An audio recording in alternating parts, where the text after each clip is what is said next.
Assalamu alaykum, hürmetli qarindoshlarım. Angliq hayot kanaliga hoş geldinglar. Biz o'tgangi darsimizning oxirida e'lon qilgan mazmunimizga asosan bugun islomiy psixologiya bilan tanishib chiqamiz. Ya'ni islomiy psixologiya degan nima? Biz buni ingliz tilida Islamic psychology deymiz.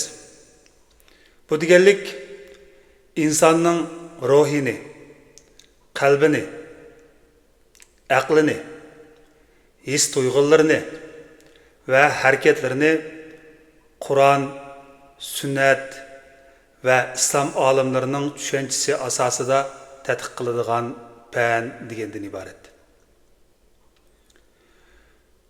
Bu soha hozirgi zamon psixologiyasi bilan islomiy dunyoqarashni birlashtirib, inson nima uchun bundoq o'ylaydi?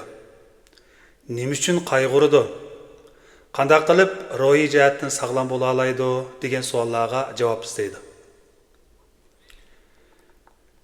Islomiy psixologiyaning asosiy qarashlari tuvanliklardan iborat bo'lib, islomda inson faqat mingidilla tashkil topgan emas, balki uningdan boshqa yana 4 muhim tarafdan tarkib topgan deydi. Ya'ni u 4 muhim taraf: birinchisi badan, ya'ni fiziklik tan. Ikkinchisi aql, ya'ni o'ylash, tafakkur qilish. Uchinchisi qalb, ya'ni iymon, niyat, axloq va ruhiy holatning markazi. To'rtinchisi nafs, ya'ni istak, xohish va ichki kuchdan iborat. Islomiy psixologiya bularning hammasining o'zaro bog'lanishini ta'kidlaydi. Undaqda zamonaviy psixologiya bilan, ya'ni g'arb psixologiyasi bilan islomiy psixologiyaning farqi nima? G'arb psixologiyasi ko'pincha ahvollarda minga, his tuyg'u, muhit va tarbiya qatorliq omillarga ahamiyat beradi. Hamda islomiy psixologiya bo'lsa, bularga ahamiyat berish bilan birga yana uningga qo'shib iymon, taqvolik, zikr, duo, tavba va Alloh bilan bo'lgan munosabat qatorliqlarning ruhiy sog'lomlikka bo'lgan ta'sirini muhim deb qaraydi. Hamda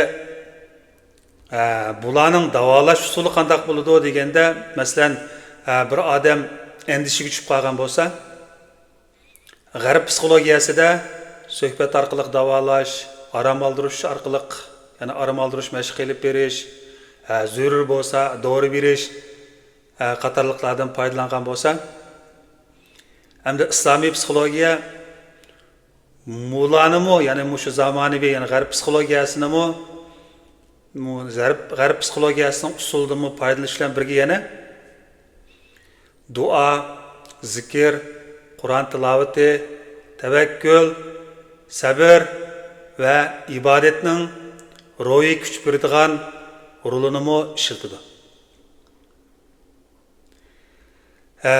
Undaqda bu yerda biz bir kishi bilan tanishib o'taylik. Men oldingi soatlik darsimda azroq tushuncha bergan, ya'ni islomiy psixologiyaning asoschilari, ya'ni eng dastlabki qurg'uvchilaridan biri bo'lgan Malik Bardi ustoz Malik Badrni azroq tanishtirib o'tay. Bu kishi 1932-yili Sudanda tug'ilib cho'ng bo'lgan. Undan keyin o'zininki shu psixologiya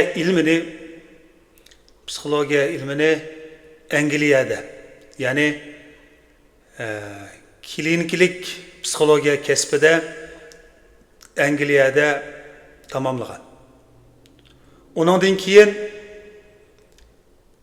Sudanda, Saudiya Arabistonda Malayziyada və başqa Müslüman dövlətlərinin universitetlərdə professor olub, psixolog olub, tədqiqatçı olub, xizmətlə şoğullanğan 2021 yılı vəfat olğan. Bu kişininki ən dağlıq kitablardan biri Contemplation. Bunu təfsirlək desək, An Islamic Psycho-Spiritual Study dedi. Bu nima degan gap desa, bu deganlik o'ylanish, ya'ni tafakkur. Nima to'g'risida o'ylanish deydi? İslamik psixologiya ilmi ustida tadqiqot degan gap. Bu kishininki, ya'ni bu ustozning bu kitobining markaziy ideyasi nima deganda, ustoz Malik Badri bu kitobini mandaq deydi. Ya'ni inson Allah yaratgan olamni cho'nqur tafakkur bilan kuzatgandila, ondan uning imoni, ruhiy sog'lomligi va qalbining xotirjamligi kuchaydi deydi. Shuning uchun kitobiga Contemplation, ya'ni tafakkur deb ism qo'ygan ekan. Undaqda bugun biz mushu kitobninki mazmunini oldingi kitobni tunishtirgan uslubda tunishtirib chiqamiz. Bugun shunga o'tmoqchi bo'lgan darsimiz birinchi dars tafakkur degan nima? Bir kuni bir yosh o'quvchi ustozining yeniga kelib mundaq dedi. Ustoz, men namoz o'qiyman, Qur'onni o'qiyman. Ammo nemishqa qalbim yanil bearam, nemishqa ichimda bir bo'shliq bor deb so'radi. Ustoz uningga darhol javob bermasdan, aksicha uni atisi saharda bir bog'chaga boshlab bordi. Bu kuni quyosh amdir ko'tarilayotgan, shabnam tomchilari yer yuzini qoplagan, qushlar sayrayotgan vaqt edi. Ustoz faqat bir jumla dedi. O'ltir. Hech nima demay faqat qara dedi. Bir necha minut o'tdi. Yosh o'quvchi taqatsizlanib so'radi. Ustoz, men nimaga qarayman deb. Ustoz kulimsirdi. Ondan atrofingga emas, oldi bilan qalbingga qarag'in dedi. Balkim bizning masalamiz mush yerda bo'lishi mumkin. Biz ko'ryapmiz, ammo o'ylanmayapmiz. Anglayapmiz, ammo tafakkur qilmayapmiz. Shunga bu yerda bugungi darsningki asosiy savoli tafakkur degan nima? Nurg'un kishilar tafakkurni o'tirib o'ylash deb tushunadi. Ammo Malik Badrning qarashicha bu bak tar tushuncha. Tafakkur faqat fikr yurgizish emas, u qalbning uyg'onishidir. U ko'rgan narsadan ma'no izlashdir. U yaratilgan narsalar orqali yaratquchini tunishdir deydi. Undaqda Qur'on bizni nimaga chaqirdi? Qur'onda Alloh taolo qayta insonlarga mundaq deydi. Ya'ni insonlarni osmonga qarashqa, yerga qarashqa, o'zining yaratilishiga qarashqa va kecha bilan kunduzning almishiga qarashqa chaqirdi. Buningdagi maqsad faqat ko'rish uchun emas, ya'ni o'ylanish, tafakkur uchun. Ya'ni bir gulni hamma odam ko'radi, ammo hamma odam uning orqasidagi hikmatni ko'ra olishmaydi. Malik Badrning muhim fikri shuki, u mundaq deydi. Tafakkur insonni Allohga yaqinlashtiradigan eng cho'ng ruhiy mashqlarning biridir deydi. Biz bugun hozirgi zamonda telefonga soatlab qaraya olamiz.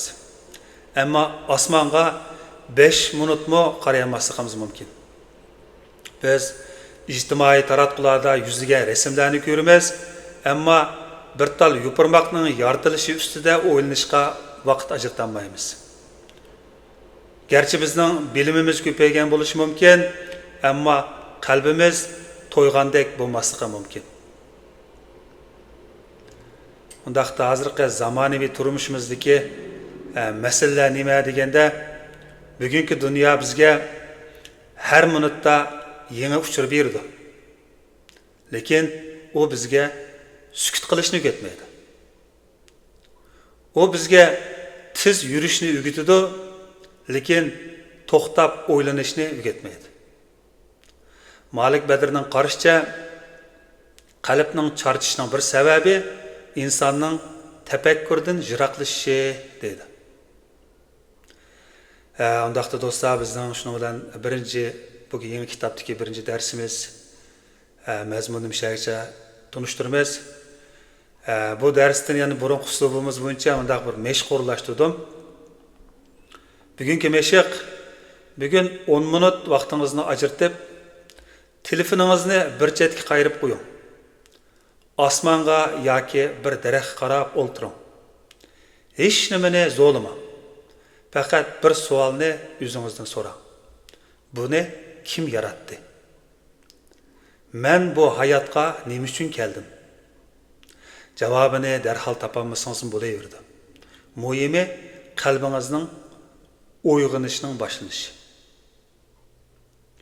Undaqda do'stlar, biz bugungi darsni xulosab o'taylik.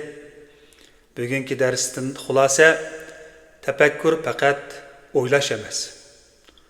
U ko'rishdan ibrat elish. U anglashdan hikmat tepish. U yaratilgan narsa orqali yaratquchini tunish. Shunga tafakkur faqat aqlning xizmatila emas, u qalbning sabrsidir. O qalbning sabridir. Kechiringlar. Undaqda biz shuning bilan birinchi darsimizni oxirlashtirdik. Biz kelar qatimliq darsimizda, ya'ni ikkinchi darsda Qur'on nima uchun qayta bizni tafakkur qilishga chaqirdi degan mazmun tunishtiramiz. Bu darsda Qur'ondagi tafakkur, tadabbur va taaqqul qatorliq hukmlarning farqini hamda ularning insonning ruhiy sog'lomligi bilan qanday bog'langanligini birlikda o'rganamiz. Xo'sh do'stlarim, undaqda bugungi dars mushakchi bo'lsin. Kelarki soatgacha Allohga omonat.